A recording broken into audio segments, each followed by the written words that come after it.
Bismillahirrahmanirrahim. Assalamualaikum warahmatullahi wabarakatuh. Alhamdulillahirabbil alamin. Wassalatu wassalamu ala asyrafil anbiya'i wal mursalin. Sayyidina wa maulana Muhammadin wa ala alihi wa sahbihi wa man tabi'al huda ila yaumiddin.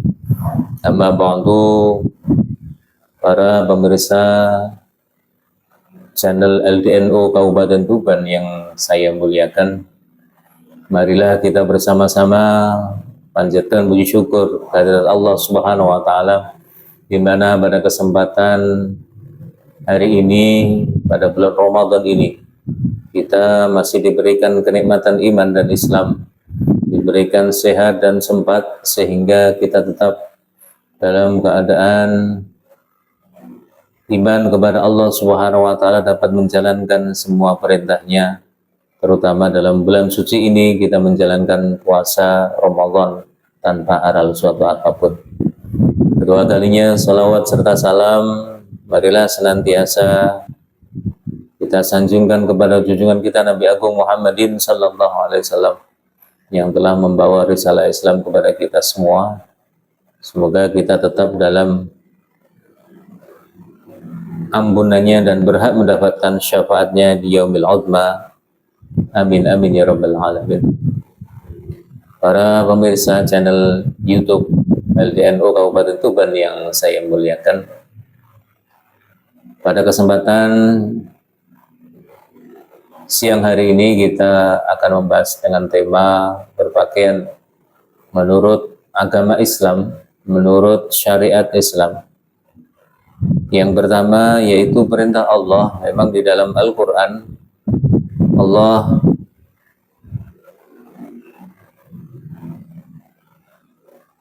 memerintahkan dalam surat Al-A'raf, a'udzubillahi minasyaitonir rajim, bismillahirrahmanirrahim, ya bani adama khudhu zinatakum inda kulli masjidin.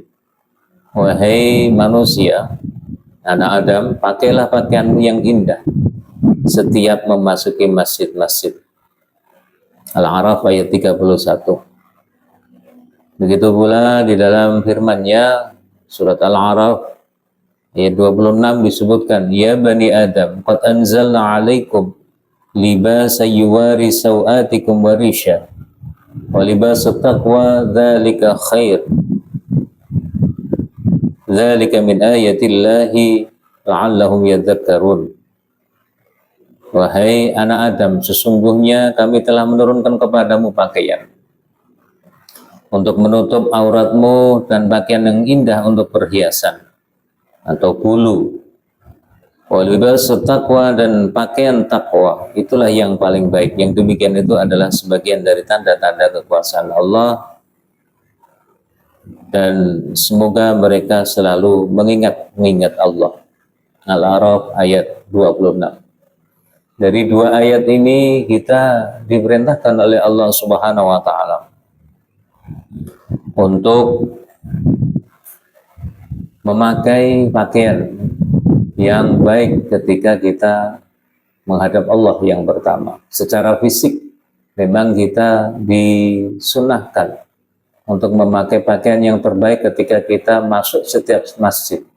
Masuk di dalam masjid-masjid Allah, kita memakai busana yang baik, karena kita akan menghadap Allah Subhanahu wa taala. Dalam hal ini adab sopan santun kita kepada Allah diatur oleh Allah di dalam Al-Quran. Dalam sebuah riwayat, ada seorang pemuda di gurun yang sedang berdoa, menangis. Dia meminta kepada Allah Subhanahu wa taala untuk dicukupi kebutuhannya. Ketika itu Rasulullah SAW memberikan sebuah ilustrasi kepada para sahabat. Fa'anna yustajabu du'a. Dari mana seorang pemuda itu akan dikabulkan doanya, sedangkan semua dari apa yang dipakai adalah haram, apa yang dilakukan adalah haram, pakaian yang dilakukan tidak layak, dan lain sebagainya. Kalau kita memberi contoh kepada seorang yang mulia saja, kita akan membawa pakaian yang baik, pakaian yang rapi ketika menemui atasan kita, ketika kita menemui seorang yang kita muliakan, pasti kita akan berdandan rapi. Bagaimana jika kita bertemu dengan Allah Subhanahu wa Ta'ala? Apakah kita tidak malu ketika kita menyembah Allah, kita beribadah kepada Allah dengan pakaian yang hanya seadanya, atau artinya tidak memenuhi kriteria-kriteria adab, sopan santun, kebersihan, dan juga kesucian daripada pakaian tersebut. Para pemirsa channel YouTube LDNU Kabupaten Tuban yang saya muliakan, di dalam ayat yang kedua tadi Allah juga memberikan gambaran. Allah telah memberikan pakaian kepadamu yang bisa menutupi sawatikum, kejelekanmu, atau menutup auratmu. Sawataini itu adalah kejelekan depan dan belakang, artinya aurat depan dan belakang. Jadi fungsi daripada berpakaian adalah untuk menutup sesuatu yang kita anggap dalam tanda kutip tabu untuk kita perlihatkan. Kita beda dengan binatang. Kalau binatang, mereka tidak diberikan akal untuk menutup apa yang menjadi kejelekan mereka, yaitu kubul dan dubur. Sebagaimana Allah menyatakan ini, pakaian gunanya adalah untuk selain kita melindungi badan kita dari cuaca, dari banyak panas, dingin, dan lain sebagainya, itu adalah untuk menutupi rasa malu kita kepada yang lain.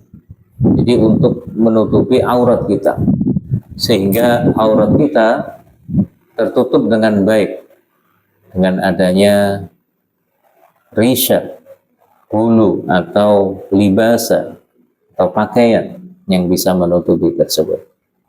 Begitu pula ketika Nabi Adam diturunkan di dunia ini dalam keadaan telanjang bulat, beliau langsung mencari untuk menutupi sesuatu yang memang membuat malu, karena kita manusia mempunyai rasa malu, tidak seperti binatang yang tidak mempunyai rasa malu. Namun Allah menyatakan juga libas taqwa dzalika khair. Baju takwa itu lebih baik, lebih utama daripada apa yang kita lihat seperti baju-baju yang biasa kita pakai. Memang kalau kita tahu filosofi Jawa, jalanan ajining rogo jalanan saka busono, ajining diri jalanan saka lati. Orang akan dihormati itu karena busananya, pakaian. Orang berpakaian yang rapi, yang bersih, dan menunjukkan biasanya statusnya. Apakah pakaiannya itu membesar, apakah pakaiannya itu pakaian orang biasa, apakah pakaiannya itu pakaian pegawai, dan lain sebagainya. Itu akan dihormati sesuai dengan pakaian. Itu umumnya secara lahiriah. Kita dihormati karena pakaiannya. Adapun kalau sudah mengenal, tidak peduli apakah itu pejabat orang barat, seseorang akan dihormati karena omongannya, karena latinya. Ajining diri jalaran saka lati.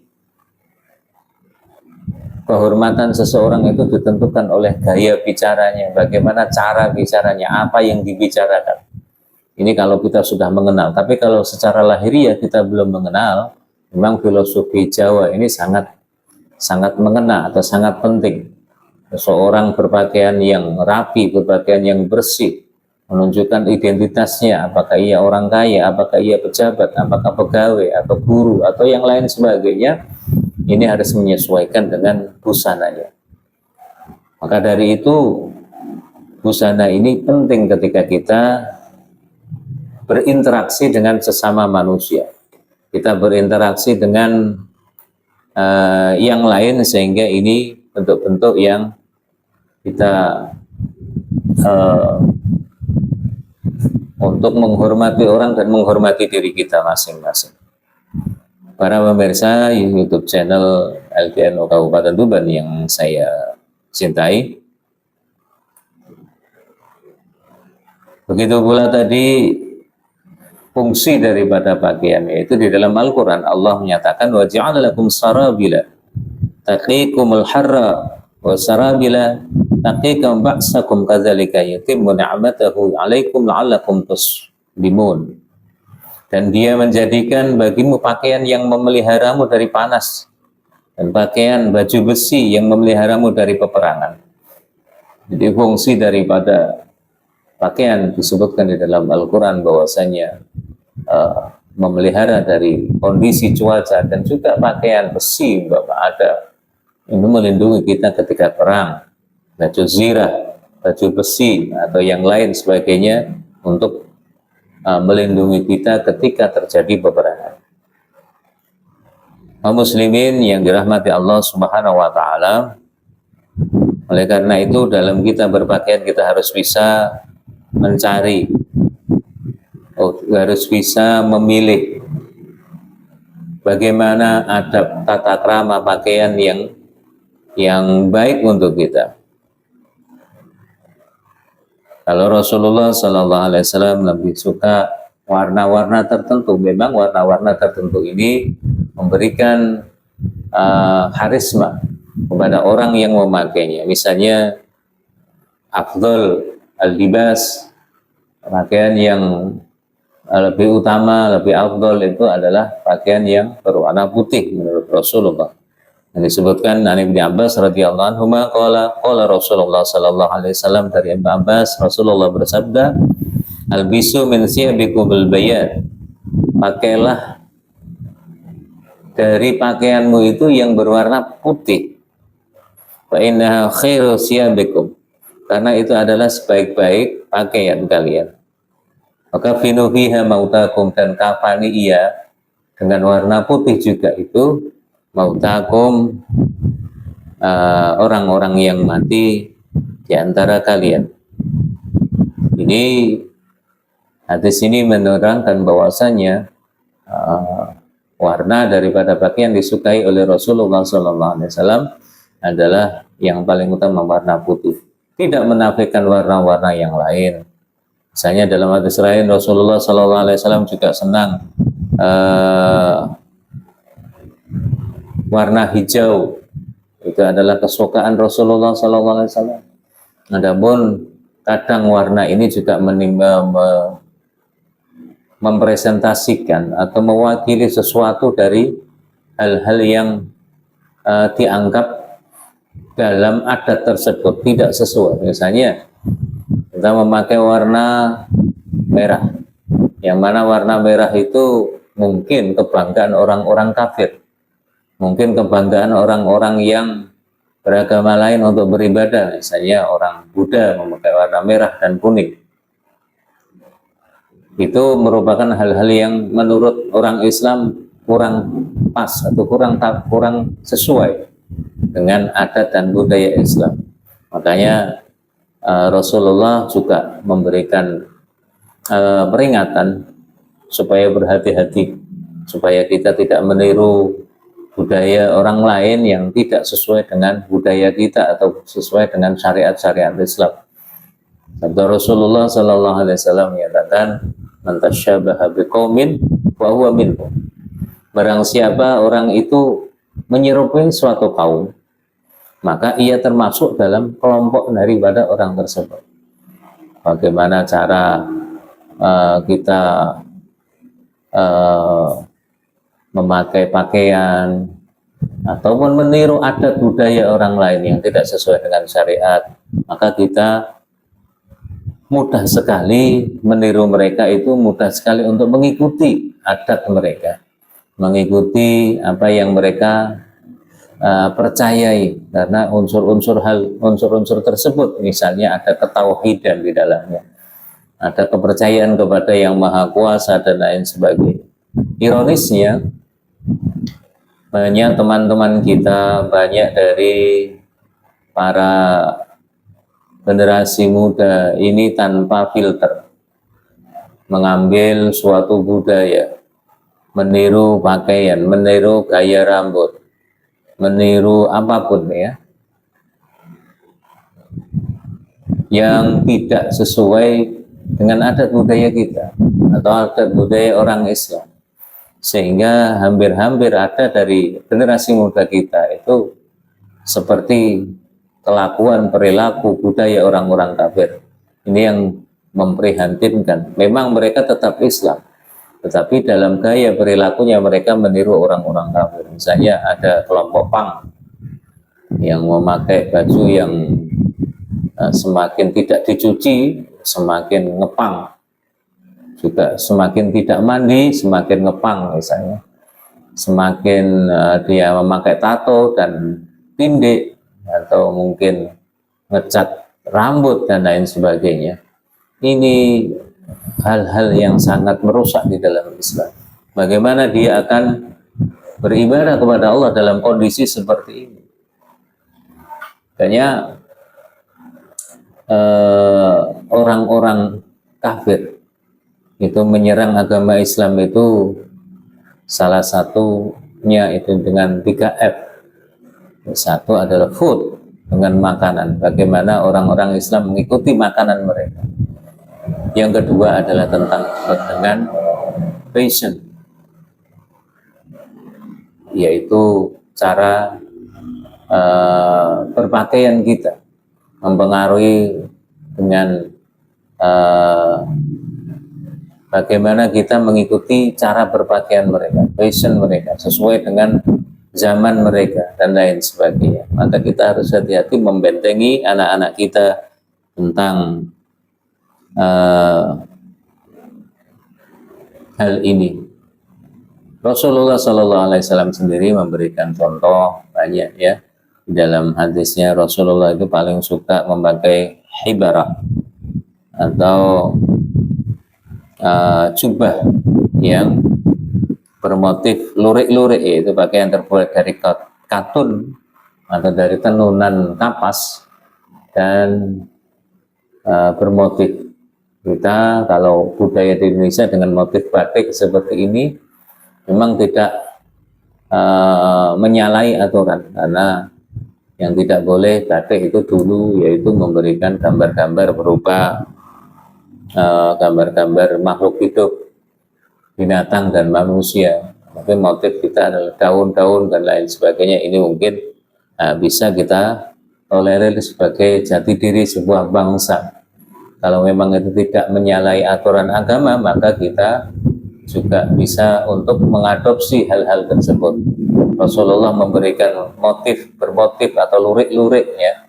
Ada garis-garisnya, ini adalah kesukaan Rasulullah SAW, karena motif pada waktu itu ya hanya adanya itu seperti itu. Tidak ada motif-motif yang lain, kotak-kotak misalnya atau yang lain. Para pendengar channel YouTube LDNU Kabupaten Tuban yang saya muliakan, begitu pula kita dalam berpakaian tidak boleh berlebihan, tidak boleh kita menunjukkan kesombongan, tidak boleh menunjukkan riak, merasa paling tinggi derajatnya dan lain sebagainya. Bahkan dalam berpakaian itu ada kriteria yang menunjukkan kesombongan. Kesombongan di sini adalah menunjukkan jati dirinya lebih tinggi dari yang lain. Tapi kalau berpakaian tidak ada rasa sombong, maka itu masih bisa ditolerir, masih bisa kita pahami bahwasanya itu adalah pakaian yang islami dan lain sebagainya. Misalnya memakai jubah, jubahnya ada yang mengatakan dalam sebuah hadis yang banyak diriwayatkan oleh Rasulullah SAW, Rasulullah bersabda, izaratul muslim ila nisfis saq wala haraj aw la janaha la ila junaha fima bainahu wa bainal ka'bain, maka asla minal ka'bain fa huwa finnar, man jara izarahu badaran lam yandurillah ilaih. Raja Abu Dawud dan pembaca. Sarung atau pakaian seorang muslim itu selama ia masih pertengahan betis atau di atasnya mata kaki, maka masih ditolerir sebagai bentuk pakaian yang umum. Namun apabila sudah melebihi mata kaki, ya, maka Rasulullah mengatakan tempatnya adalah di neraka. Barang siapa yang mengulurkan sarungnya karena sombong, Allah tidak akan melihat kepadanya. Hadis riwayat Abu Dawud. Di sini ada pemahaman-pemahaman yang kadang-kadang dari kelompok-kelompok tertentu yang mengklaim kebenaran bahwasanya semua yang di bawah mata kaki merupakan isbal, dan isbal ini masuk neraka. Memang pada waktu itu Rasulullah, orang yang memanjangkan pakaiannya itu adalah kelompok orang-orang yang mempunyai kesombongan. Orang saudagar-saudagar kaya dari Romawi yang pada waktu itu sering mereka yang dikatakan di dalam hadis lain jarra saubahul khulaya, menyeret-nyeret pakaiannya itu karena kesombongan. Itu dilaknat oleh Allah. Orang-orang yang menyeret pakaiannya karena kesombongan, karena mereka adalah para bangsawan atau para orang kaya yang menunjukkan statusnya dengan kesombongan ini. Ini yang dimaksud itu. Tapi kalau memang pakaiannya memang adanya seperti itu, misalnya kebesaran sedikit dan sampai di bawah mata kaki, dan itu bukan untuk kesombongan, seperti apa yang diriwayatkan oleh Umar ketika bertanya kepada Rasulullah, apakah pakaian saya di bawah mata kaki ini juga masuk neraka ya Rasulullah?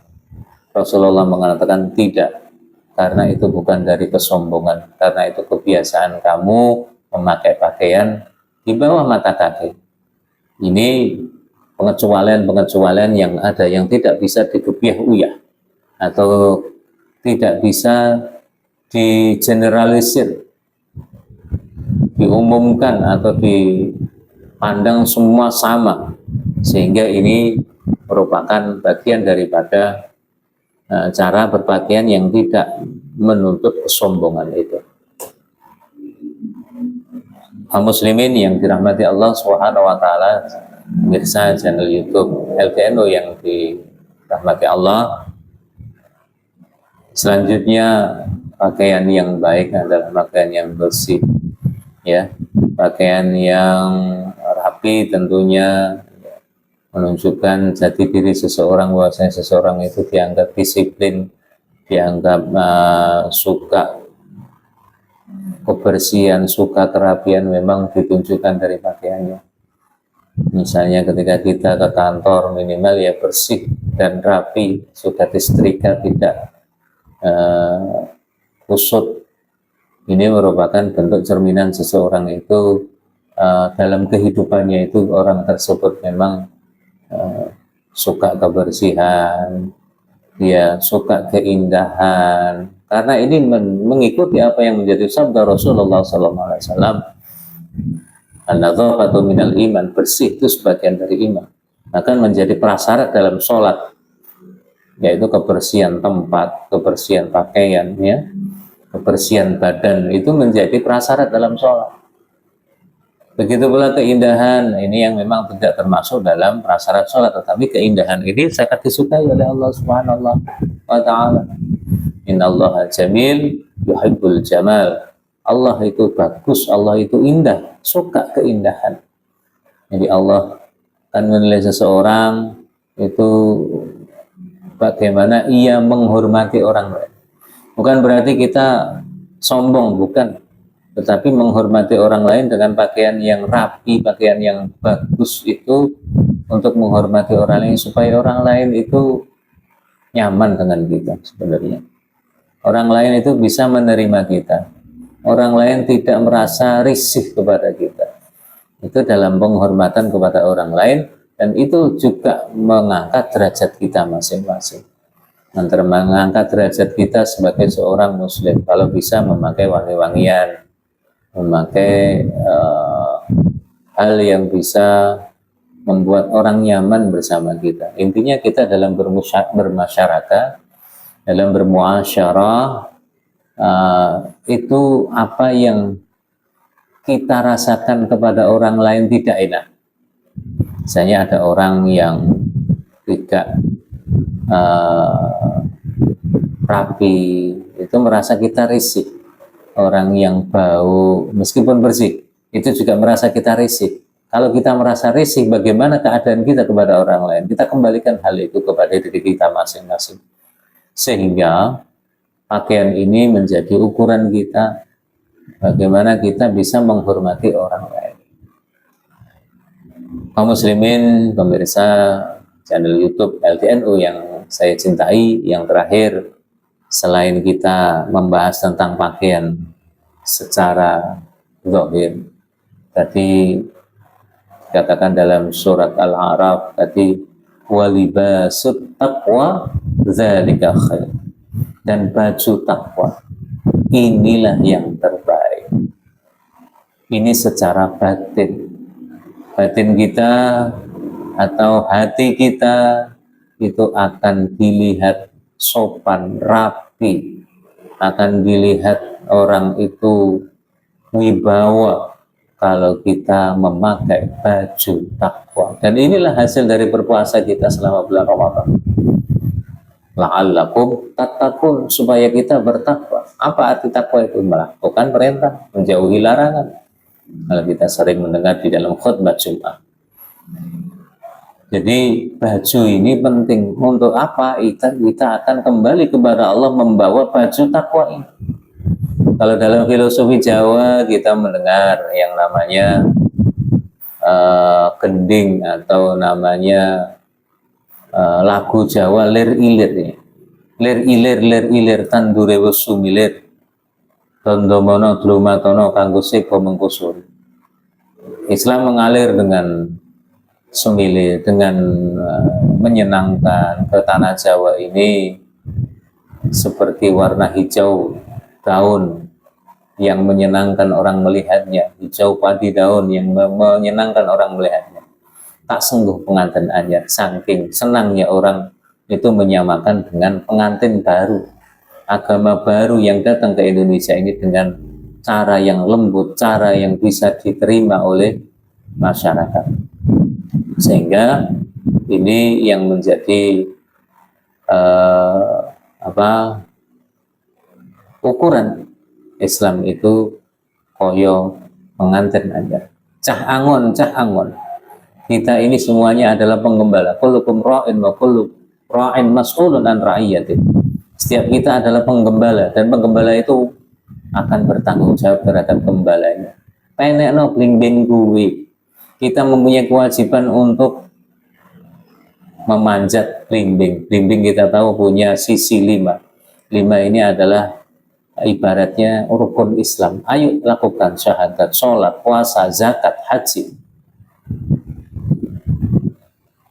Kanggo masuk dodotiro untuk menguji pakaian kita. 5 ini adalah takwa, dan diuji pakaian takwa ini dengan cara melakukan 5 ini. Dodotiro kumitir beda ing dinggir. Mungkin dalam kita melakukan kewajiban kita 5 perkara tadi ada yang kekurangan.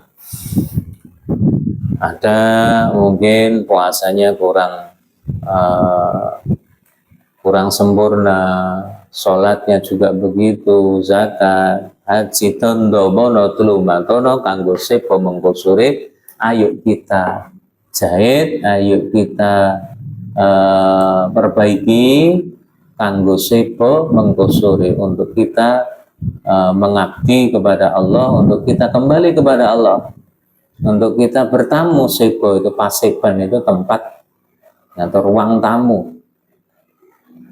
Mengkusuri nanti hari kiamat.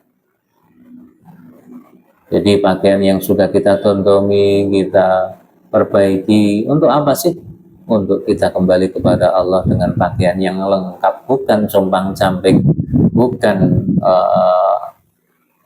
robek-robek, ataupun pakaiannya tidak ada sama sekali, karena tidak melakukan perbuatan takwa sama sekali. dalam dunia dia tidak melakukan sholat, puasa, zakat, haji, apalagi syahadat juga dalam hidupnya banyak ia mengakui yang lain. Ini syahadatnya sudah jelas tertolak, sehingga ia kembali kepada Allah dalam keadaan telanjang, tidak memakai baju. Bayangkan kalau orang tidak memakai baju, langsung menghadap Allah, menghadap Pak Lurah saja kita nggak pakai baju pasti diusir, dianggap orang gila. Makanya bedanya orang yang bertakwa dan tidak itu adalah orang yang punya akal waras dan tidak. Jadi dianggap gila. Orang gila itu tidak pakai pakaian, pakaiannya compang-camping atau lain sebagainya. Maka dari itu kalau kita ingin dianggap orang-orang yang kembali kepada Allah, diterima di surganya, nanti kita harus berpakaian lengkap, harus memakai pakaian yang sesuai dengan apa yang kita lakukan di dunia ini. Ini ibaratnya pakaian haji yang disebutkan tadi, walibasut taqwa dzalika khair, dan baju takwa itulah yang terbaik. Kalau kita sudah kembali kepada Allah dengan baju yang baik, ya surao, mumpung padang kalangane, mumpung jembar kalangane, mumpung padang rembulane, mumpung kita masih diberikan waktu, mumpung kita diberikan kesempatan, ya.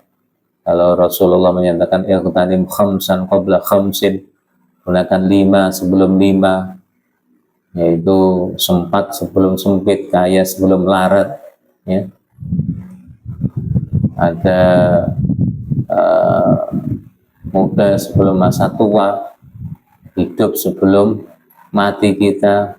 Ini adalah peringatan-peringatan dari Allah. Mumpung kita masih hidup, ayo kita memperbaiki diri. Kita akan kembali kepada Allah, yusura'o, surah yu. Kita akan menjadi orang-orang yang bersorak-sorai, ya. Kita akan menjadi orang yang beruntung. Qad aflahal mu'minun, telah beruntung orang-orang yang iman, alladzina hum fi shalatihim khashi'un, dan selanjutnya mereka sholatnya khusyuk, dalam zakatnya itu mereka melakukan, dan lain sebagainya. Ini adalah orang-orang yang nanti akan diberikan kemudahan oleh Allah Subhanahu wa Ta'ala. Demikian dari kami, semoga pembahasan tentang tata cara adab berpakaian kita menjadikan kita lebih baik, menjadikan kita bisa menjadikan manusia yang lebih bertakwa kepada Allah Subhanahu wa Ta'ala. Kurang lebihnya mohon maaf. Wallahu muwaffiq ila aqwamit thoriq. Assalamualaikum warahmatullahi wabarakatuh.